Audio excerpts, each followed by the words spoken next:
It meanders towards the lowest place on earth, through the very cradle of civilization.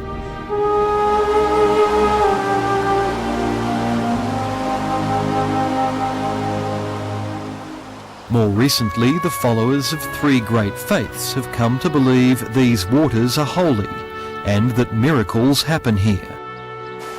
Now those same believers seem to have turned on the once mighty Jordan River.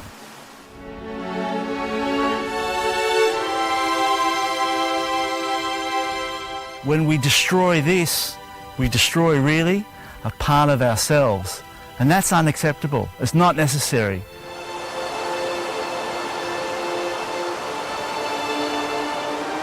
For Jews, the Israelites, led by Joshua, crossed this river to enter the Holy Land.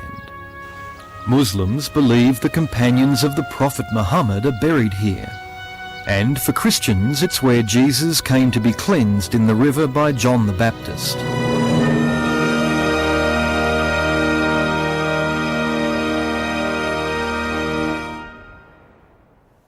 But if Jesus walked down here today, well, he'd be shocked by what he'd find, because this is what's become of the once pristine Jordan River. Its waters are just full of muck and filth. But it doesn't start out that way. In its upper reaches in Israel, the Jordan River is everything you'd imagine. A bubbling waterway fed from streams here in Israel and from Syria and Lebanon. My journey begins with a man who knows this river well. Okay, this is the mighty Jordan. This is the way it should be all the way now. Woo! Gidon Bromberg was born in Tel Aviv but grew up in Melbourne. As a teenager, he fought to save the Franklin in Tasmania. I remember the Franklin shivering from the cold, and there's no shivers here today. Now, as an environmentalist with Friends of the Earth, he's taken on the biggest challenge of his life: to save a river that's being literally drained, not only by Israel, but by its neighbours, Jordan and Syria. Many people say that the next war in the Middle East will be over water. It's in fact the demise of the River Jordan and the Dead Sea that can and should be the impetus to promote cooperation. The Jordan River takes its first hit here. It's the breadbasket and fruit bowl of northern Israel.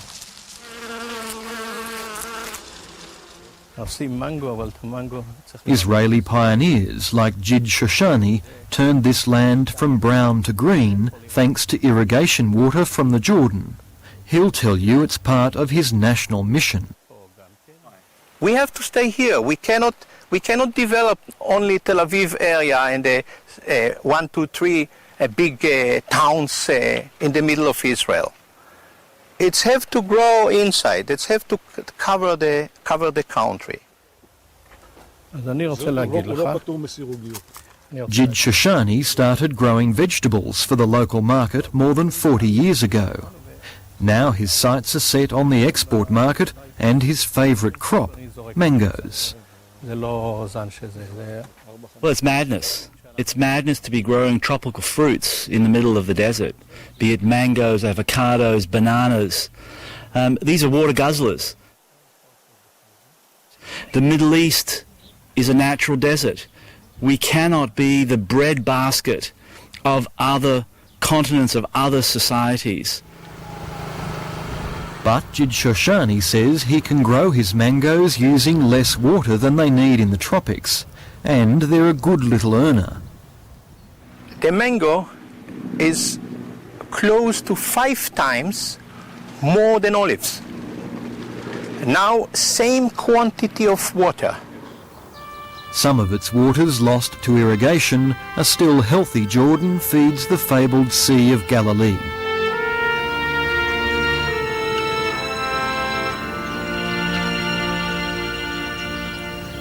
It's here Jesus is said to have walked on water and multiplied the loaves and fishes.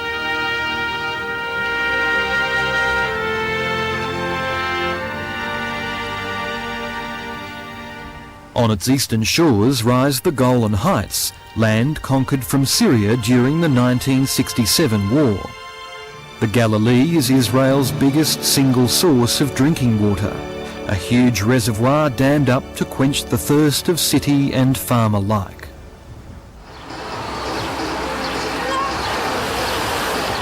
This is also where Israelis come to play. If they're worried about a water crisis in this desert nation, they're not showing it here.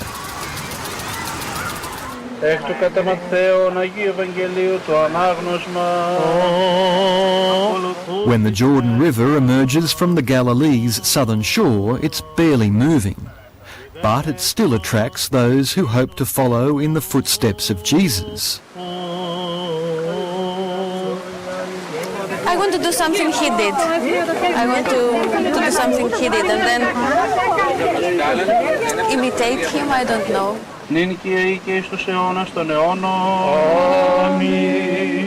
These waters are considered so sacred, the robes the pilgrims have worn to the river will be kept and used as their burial shrouds. God bless it, you know what I mean? That's why the sky was right here. But most pilgrims don't know this is probably not where Jesus was baptised. It's just that this is the last place on the river where you'd ever want to go near. And just downstream it gets a lot worse. Well, this is the last stretch of the clean waters of the River Jordan, and they come to a complete halt here on this earthen dam. On the other side of the dam, its banks are filled once more, with a cocktail of salty water diverted from streams around the Sea of Galilee and raw sewage. This is a little hidden secret, a secret of demise, of disgrace. The destruction of the Jordan River takes place here, where raw sewage is flowing out. It's amazing what we've done in cooperation to destroy a river that's holy to half of humanity. With its transfusion of putrid salt and sewage, the river heads through farmland, but it's now too foul to be of any use to anyone. The Jordan's fall from grace has, to this point, been humiliating enough, but there's even worse to come. In its moment of need, it becomes a security zone, a no man's land. The river takes on a precarious new role as the boundary between Israel and the Arab world to the east. You have to get permission from the Israeli military. Yeah, I just called the army. Nirit Bagron was born on a kibbutz on the shores of this river, and she's lived here all her life. The Israeli military allows her to run tours through this historic site. It's a pretty serious looking gate. 2,000 years ago, the Roman understood that this place exactly, this is the place to cross the Jordan River. The Ottoman Turks also came here to cross the river. The underwater foundations of the bridge they built are now high and dry. It was a very good base to build a bridge, and you can see... It was also a natural barricade to the invading Arab armies in the War of 1948. But the river has been robbed of its once forbidding force. I'm really concerned that it will vanish one day. It will be dry. I think it's really dangerous to eat this fish, but they survive, you see. And people come to see and to feel the Jordan River like it looks thousands of years ago. And we ruined it by our hands, and it's really sad. This is what it's come to. The lifeblood of the Holy Land is now mostly just sewage and salt water. And it could have petered out right here, end of story. But there's a twist. In its darkest hour, the Jordan River gets a new lease on life, and it comes from the most unlikely source of all places, Israel's sworn enemy, Syria.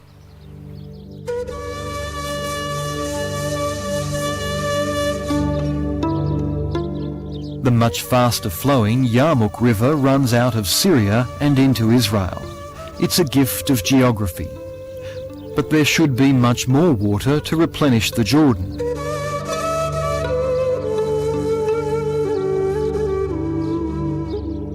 The Yarmouk was once mighty enough to power Israel's first hydroelectric dam.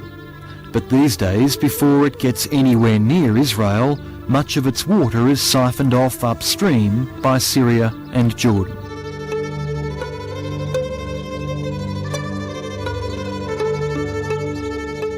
On the east bank of the river, the Jordanians too are farming for export.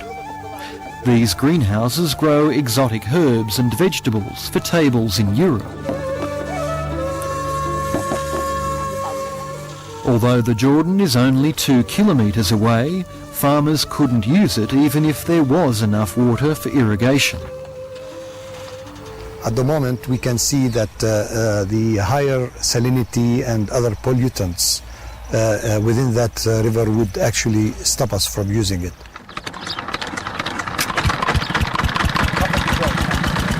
Instead, farmers here rely on water diverted from the Yarmouk before it even reaches the Jordan. Like their Israeli counterparts across the river, they say their businesses and their communities must come first. I normally get furious by the fact that people are against agriculture, even in Jordan or elsewhere, because it's part of a culture. It's agriculture. It's a culture by itself, and I cannot imagine a country without agriculture. Any country, not only Jordan, any country.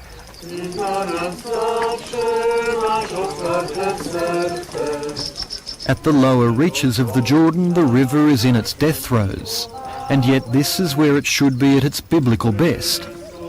It's where the pilgrims should be dunking, if only it was safe enough to go in.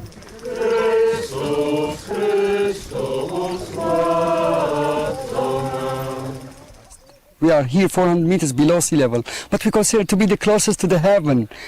Because when Jesus was baptized, so close from where we are now, the heavens opened. Only the most faithful could still believe in the purifying powers of these waters. People, millions of people would want to bathe, to be baptized in the place where Jesus was baptized. Today, people that come out of that water are likely to come out with a rash.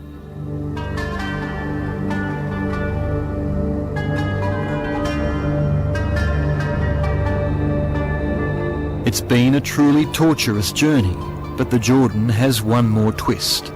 It empties its poisonous waters into another Holy Land icon, that wonder of the natural world, the Dead Sea. This is the lowest place on Earth, and only 10% of the water that used to flow from the Jordan now makes it. The Dead Sea too is dropping by a staggering 1 metre every year.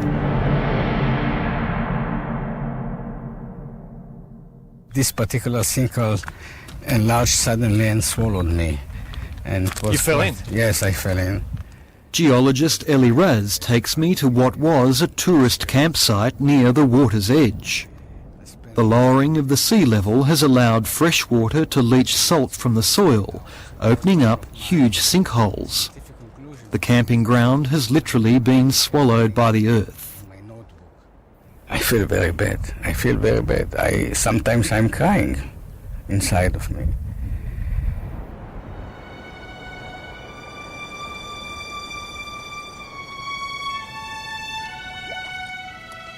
And we can see the terraces on the surface of the exposed ground every year with the sea level dropping. We're losing this magnificent body of water.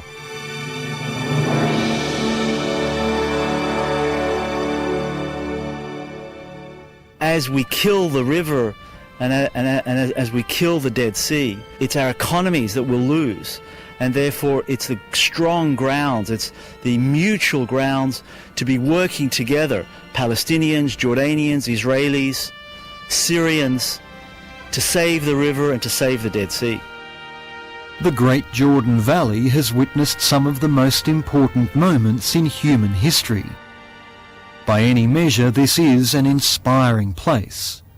But the insatiable hunger and thirst of its modern custodians has all but spelt its doom.